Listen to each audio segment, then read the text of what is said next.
11তম বারের মতো সানাহর ফোন বাজছে।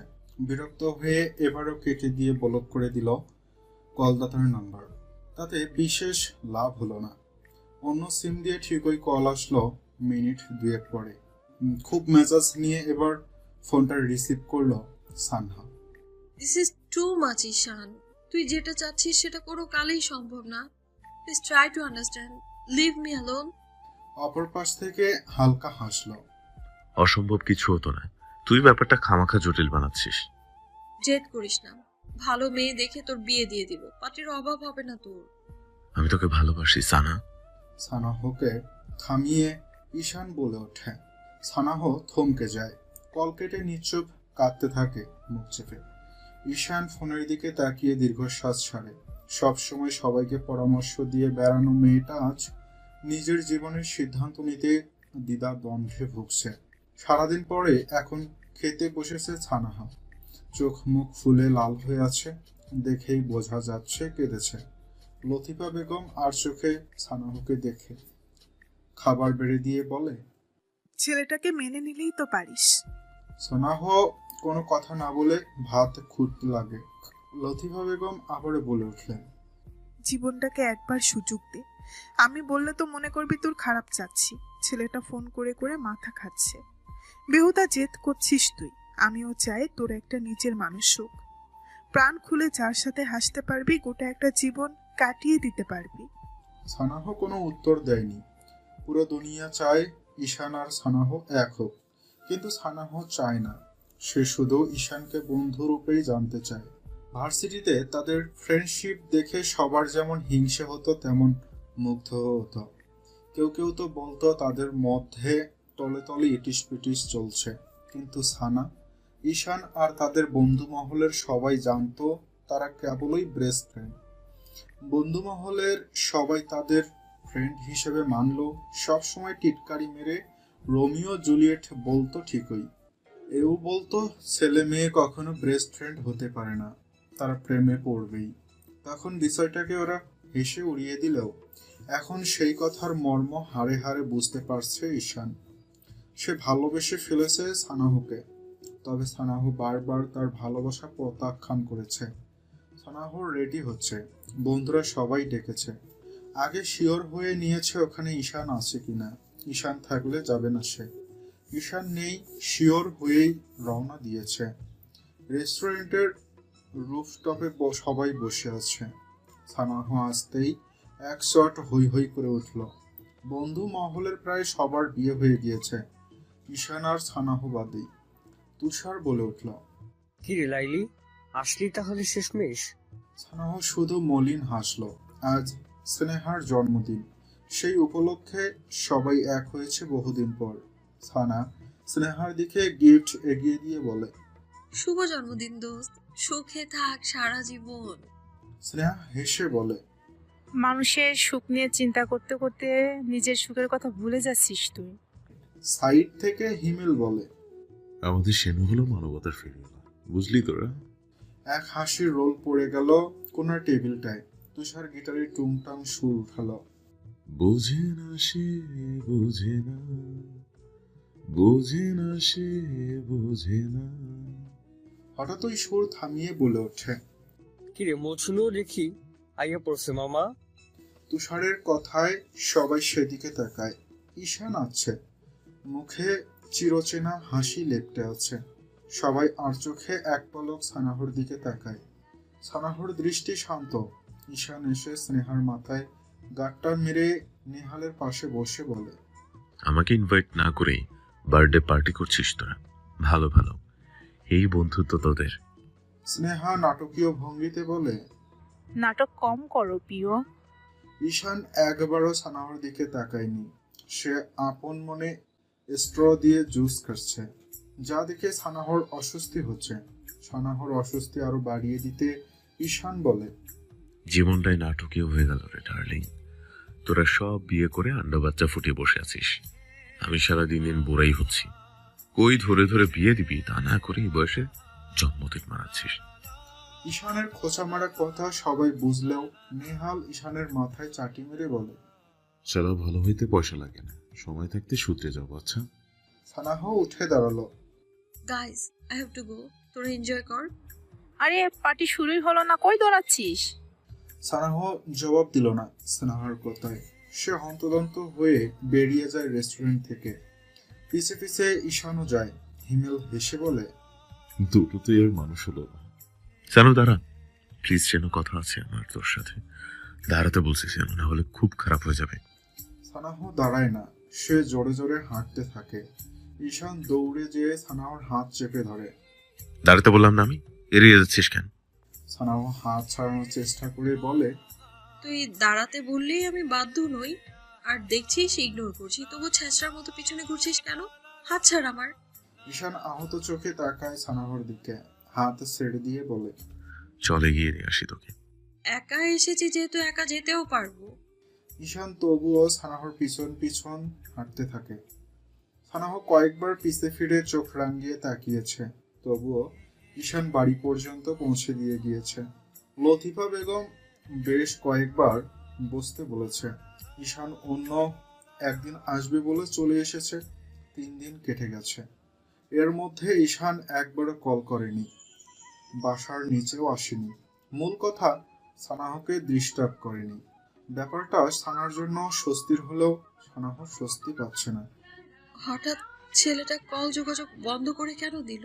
যে কিনা মিনিটে মিনিটে কল দিয়ে পাগল করে ফেলতো। অসুস্থ হলেও তো কল দিয়ে বলতো। প্লিজ আয় না একটু সেনা। নাকি সেদিনের ব্যবহারে কষ্ট পেয়েছে? ভালোই হবে। এই উছিলায় যদি আবেগটা কেটে যায় সেই ভালো। সানাহর অস্থিরতা লতিফা খেয়াল করেছে বেশ কয়েকবার। এরকম ছটফট করছিস কেন? সানাহ চমকে ওঠে। হুম? না, এমনি। লতিফা বেগম জহুরি নজরে তাকায়। ঈশান ফোন করেনি এখনো? সানাহ মাথা নাড়ে। লতিফা বেগম ফের বললেন, নিজের কপাল নিজেই পোড়াচ্ছিস, বুঝলি? পরে একদিন খুব আফসোস করবি তুই। মিলিয়ে নিস আমার কথা। লতিফা বেগম রাগ দেখিয়ে চলে যায়। সেদিকে তাকিয়ে সানাহ ডুকরে কেঁদে ওঠে। আজ 1 সপ্তাহ ঈশান কোনো যোগাযোগ করেনি। সানাহ তাচ্ছিল্য হাসল। লতিফা বেগমের উদ্দেশ্যে বলল, বলেছিলাম আবেগ কেটে যাবে একদিন। মিলল তো কথা। এটাই রিয়েলিটি। আমার মতো মেয়েকে কেউ বিয়ে করবে না আম্মা।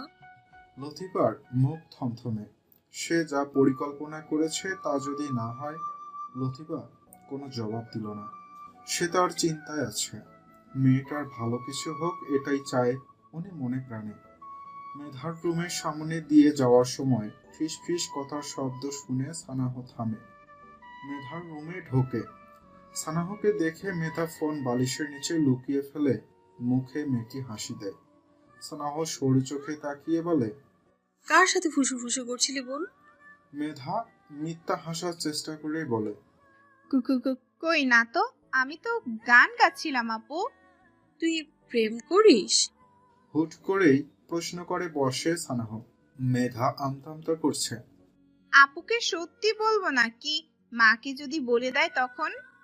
মেধার সত্য মিথ্যা ভাবনার মাঝে সানাহ আবার বলে, প্রেম করিস আর যাই করিস, আমার মতো অন্ধবিশ্বাস করে নিজের ক্ষতি নিজ হাতে করিস না বোন। মেধা অবাক হয়ে চেয়ে থাকে বোনের দিকে। সানাহ জানালার পর্দা টেনে দিয়ে চলে যায়। মেধা এখনো ঘরে আছে। আপু মেনে নিল যে সে প্রেম করে। সকালে সানা রেডি হচ্ছে, অফিসে যাবে। এখন এমন সময় লতিফা এসে দাঁড়ায় ঘরের দরজায়। সানাহ বেনি করতে করতে আয়নায় দেখে লতিফা বেগমকে। কিছু বলবে আম্মা? ভেতরে এসো না। লতিফা ভেতরে ঢুকে আমতা আমতা করছে সে। সানাহ আবার বলে, কি হলো আম্মা? লতিফা বেশ সাহস নিয়ে বলে, আজকে অফিস না গেলে হয় না মা? সানাহ অবাক হয়। কেন হঠাৎ আবার অফিস নিয়ে পড়লে কেন? সবসময় টেরা কথা বলা লাগে তোর? মেধাকে পাত্রপক্ষ দেখতে আসবে আজ। তুই বড় বোন, তোর থাকা উচিত। সানাহ ভ্রু কুঁচকে বলে, হুট করে পাত্রপক্ষ দেখতে আসবে মানে? আগে জানাওনি কেন? এখন কিভাবে অফিস কামাই দিব? তাছাড়া তোমরা থাকতে আমাকে কি প্রয়োজন? আমি থাকলে আরো বড় বোনের বিয়ে হয়নি এখনো, সেগুলো নিয়ে উল্টো আলোচনা হবে। লতিফা বেগম তবুও বলে, তুই ব্যস্ত ছিলি তাই জানাইনি। বেশি লোকজন আসবে না, আর যাস না, শোন আমার কথা। সানাহ ভেন্টি ব্যাগ কাঁধে নিয়ে যেতে যেতে বলে। হাফ টাইমের পর চলে আসবো আম্মা। সানাহর যাওয়ার পানে তাকিয়ে লতিফা বেগম দুপাশে হতাশ ভঙ্গিতে মাথা নাড়ায়। তখন ওই ফোনের অপাশ থেকে বলে ওঠে কেউ। কাজ হয়েছে? লতিফা সাবধানে দরজা নজর দিয়ে বলে। হাফ টাইমের পরে আসবে বলল। অপাশ থেকে বলল, তাতেই চলবে, আপনি বাকি প্রস্তুতি নেন আম্মা। সানা যখন বাড়ি ফিরে তখন সিঁড়ি থেকেই অনেক হাসাহাসি আর হইচইয়ের শব্দ পাচ্ছিল। হাসির শব্দগুলো তার কেমন যেন চিরচেনা। পাত্রপক্ষরা এসে এভাবে হাসাহাসি করছে নাকি আজও? সানাহ দ্রুত পায়ে এগিয়ে যায়। দরজা খোলা, অবাক হয় বটে। শুরুতেই ড্রয়িং রুমে নিজের বন্ধু মহলকে দেখে চমকে কিছুটা। ঈশান দরজার দিকে পিঠ দিয়ে সোফায় বসেছে, তাই তাকে খেয়াল করেনি সানাহ। সানাহকে দেখে মিলি বলে, ফাইনালি এসেছিস, আয় আয়, কতক্ষণ ধরে ওয়েট করছি বলতো। মিলির কথায় সানাহর দিকে সবাই নজর দেয়। সানাহ অবাক সুরে বলে, তোরা এখানে? হ্যাঁ, আমরা এখানেই। বলল নেহাল। সানাহ অবাকের রেশ ধরেই এগিয়ে যায়। মা কই, মেধা কই, কাউকেই দেখছি না। তার ভাবনার মাঝেই নেহাল বলে, ওদের খুঁজে লাভ নেই। মানে? তুষার হামি দেওয়ার ভঙ্গিতে বলে। একটু পরেই বুঝতে পারবি। সানাহ মনে করে ওরা মশকরা করছে, তাই সে লতিফা বেগম আর মেধাকে খোঁজে, কিন্তু না পেয়ে চিন্তিত হয়ে বলে। ওরা কোথায় গেছে? বলতে বলতেই ঈশানের দিকে নজর যায়। মিলি আর স্নেহা উঠে দাঁড়ায়। মিলি বলে, ওরা আসছে, তোকে রেডি হতে বলে গিয়েছে, চল তোকে সাজিয়ে দিই। সানাহকে ঠেলে রুমে নিয়ে গেল। সানাহ অবাক হয়ে বলে, আরে আমাকে এমন সং সাজাচ্ছিস কেন? কিছু কি হয়েছে? কিছু বলছিসও না। স্নেহা আর মিলি মুস্কি মুস্কি হাসছে। এক প্রকার জোর করে চেপে ধরে সানাহকে একটা লাল বেনারসি শাড়ি আর হালকা কিছু প্রসাধনী লাগিয়ে দিয়েছে। সানাহ কিছুই বুঝতে পারছে না। একটু পর বিরক্ত হয়ে বলল, কি হয়েছে বলবি তো, ফার্স্ট আমার একটা লিমিট থাকে তো। ঈশান এসে দরজায় ঠেস দিয়ে দাঁড়িয়েছে। হয়েছে তোদের? স্নেহা মাথায় ঘোমটাটা সেট করে দিয়ে বলে। ইয়েস, ডান। সানাহ আবার চেঁচিয়ে ওঠে। কি হয়েছে? কি ডান? তোর বিয়ে সাজ। মিলি বলল। সানাহ চমকে তাকায়। মানে কার বিয়ে? তোর আর ঈশান বাবুর। স্নেহার কথা শেষ হওয়ার আগেই সানাহ উঠে দাঁড়ায়। দিন দুপুরে বাড়ি এসে ফাজলামো করছিস? আম্মা কোথায়? সানাহ ফোন দেয় লতিফার নাম্বারে। Number switch off. মেধার নাম্বারও একই অবস্থা। সানার ভয় বাড়ে মনে। সেই ঈশানের দিকে তাকিয়ে বলে, আম আস্কিং ইউ লাস্ট টাইম, আমরা কোথায়? পিছন থেকে নেহাল কাজী সাহেব এসেছে বলতে বলতে আসে। সানাহকে দেখে বলে, আরে বাস মামা, তোরে তো সেই লাগতেছে রে। সানাহ কটমট করে চেয়ে আছে। তার কথার কেউ জবাব দিচ্ছে না। নেহাল, হিমেল, তুষার, স্নেহা আর মিলি সবাইকে একে একে জিজ্ঞেস করছে। সবাই এড়িয়ে গিয়েছে তাকে। মজা করেছে নাকি আশ্চর্য? তার নিজের জোকার লাগছে এখানে। এর মাঝে কাজী সাহেব তার কাজ শুরু করে দিয়েছেন। সানাহর উদ্দেশ্যে কবুল বলতে বলে। সানাহ বিরক্ত হয়ে কম চেপে বলে, এই কাজী পাজি বাচ্চাকে এখান থেকে সরতে বল তোরা। কাজী সাহেব বেচারা হতভম্ব হয়ে যায়। এরকম বেয়াদব পাত্রী এর আগে কখনো দেখেনি সে। সানাহ আবার বলে, আম্মা কোথায়? হিমেল বলে। কবুল বললেই ওনারা চলে আসবে। সেন সানাহ বুঝতে পারে তাকে রাজি করানোর জন্য এসব করা হচ্ছে। সানাহ ঈশানের দিকে তাকায়। ঈশান তার দিকেই শান্ত দৃষ্টিতে তাকিয়ে আছে। সানাহ একে একে সবাইকে দেখে বলে, ও সবাই একজোট বেঁধে নেমেছিস, গ্রেট। কাজী সাহেব আবারও ভয়ে ভয়ে বলে, কবুল বলুন আম্মা। সানাহ কটমট করে কাজী সাহেবের দিকে তাকায়। কাজী সাহেব নিয়ে যায় সেই চাহনি দেখে।